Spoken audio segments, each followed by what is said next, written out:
Olá pessoal, bem-vindos ao quadro. Nessa aula nós vamos falar sobre as colunas de ar vibrantes e os tubos sonoros. Se nós elevarmos o recipiente a coluna de água no tubo também sobe de nível, diminuindo a coluna de ar que tem comprimento igual a L.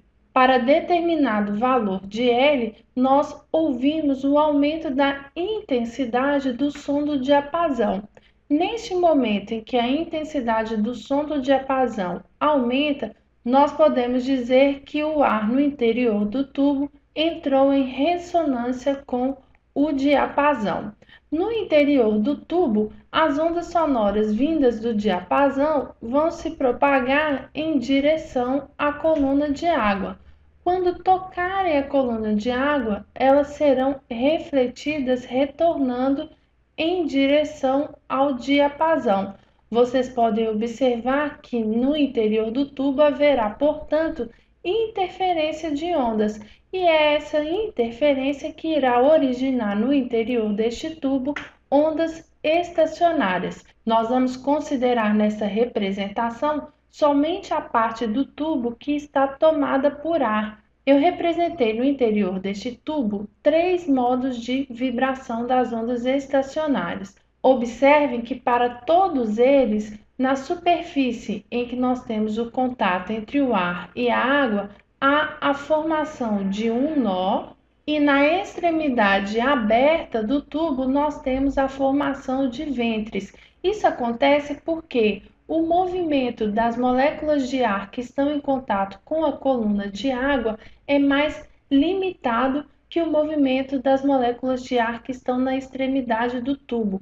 É importante vocês saberem também que o ar no tubo entra em ressonância somente para ondas que se encaixam no comprimento L desse tubo, ok? Por causa disso, haverá restrição dos comprimentos de ondas possíveis para as ondas formadas no interior desse tubo. Vamos lembrar que a distância de um ventre a um nó é igual a 1/4 de um comprimento de onda. Considerando isso, nós podemos dizer que para este primeiro modo de vibração, em que nós temos 1/4 do comprimento de onda, que esse 1/4 equivale ao comprimento L. Logo, o comprimento de onda do primeiro modo de vibração é igual a 4 vezes L. Neste segundo esquema, nós vemos representados 3/4 de comprimento de onda. Logo, nós temos aqui o terceiro modo de vibração, e 3/4 de comprimento de onda também equivale ao comprimento L. Logo, o comprimento de onda do terceiro modo de vibração será igual a 4/3 de L. No último caso, nós temos 5/4 de comprimento de onda representados, o que significa que nós temos aqui o quinto modo de vibração. 5/4 de comprimento de onda também equivalem a L. Logo, o comprimento de onda deste quinto modo de vibração equivale a 4/5 de L. Observando todas essas medidas, em modo geral, nós podemos dizer que para ondas estacionárias formadas no interior do tubo, o comprimento de onda I será igual a 4L dividido por I, sendo que I será sempre um número ímpar.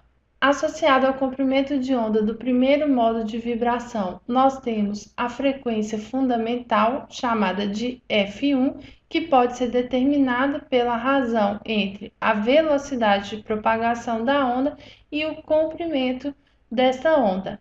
Nós temos que a frequência fundamental é igual à velocidade dividido por 4L. Essa é a frequência do primeiro harmônico.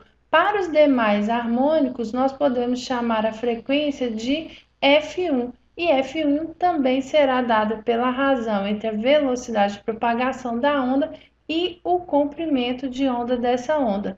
Nós podemos escrever, então, que Fi será igual a V sobre 4L sobre I, logo Fi é igual AI vezes V sobre 4L, considerando que I é sempre um número ímpar.